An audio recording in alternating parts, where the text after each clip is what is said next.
AP సమగ్రాభివృద్ధి లక్ష్యంగా ముందుకు సాగుతున్న కూటమి సర్కార్ సరికొత్త వ్యూహంతో ముందుకెళ్తోంది. 3 ప్రాంతాల్ని 3 జోన్లుగా ఏర్పాటు చేసింది. ప్రత్యేక కమిటీలతో అభివృద్ధికి ప్రణాళికలు రచిస్తోంది. అదే సమయంలో వైస్ చైర్మన్ పదవుల భర్తీపై కూడా ప్రభుత్వం ఆలోచన చేస్తోంది. ఇందుకే ఎకనామిక్ జోన్లకి వైస్ చైర్మన్ల నియామకం ఉంటుందా?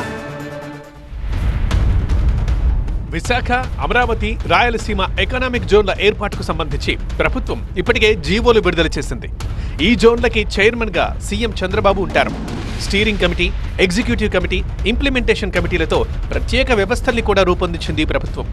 పరిపాలనా పరంగా అన్ని అధికారాలు సీఈఓల దగ్గరే ఉంటాయి. అయితే ప్రాంతీయ అవసరాలు, రాజకీయ సమన్వయం, స్థానిక సమస్యల్ని ప్రభుత్వ స్థాయికి తీసుకెళ్లడంతో పాటు రాజకీయ జోక్యం లేకుండా ఉండేలా వైస్ చైర్మన్లను నియమించే ప్రతిపాదన పరిశీలనలో ఉంది. మంత్రివర్గంలో చోటు దక్కని సీనియర్ నేతలకు ఈ వైస్ చైర్మన్ పదవుల్లో ప్రాధాన్యత దక్కే అవకాశాలున్నాయి.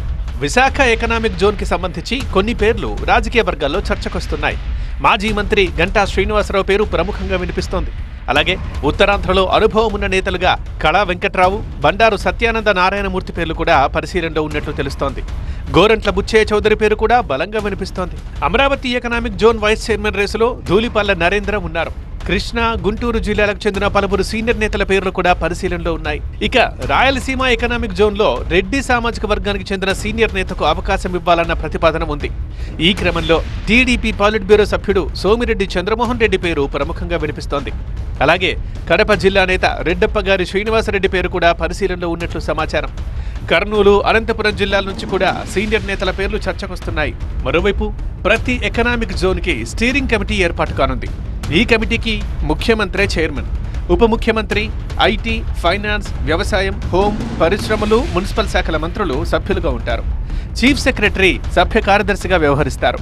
పాలసీ, దిశా నిర్దేశం, కీలక నిర్ణయాల్లో ఈ కమిటీ మార్గదర్శకంగా పనిచేస్తుంది. మొత్తంగా చూస్తే 3 ఎకనామిక్ జోన్ల వ్యవస్థ పూర్తిగా ముఖ్యమంత్రి పర్యవేక్షణలో సీఈఓల ఎగ్జిక్యూటివ్ అధికారాలతో కొనసాగనుంది.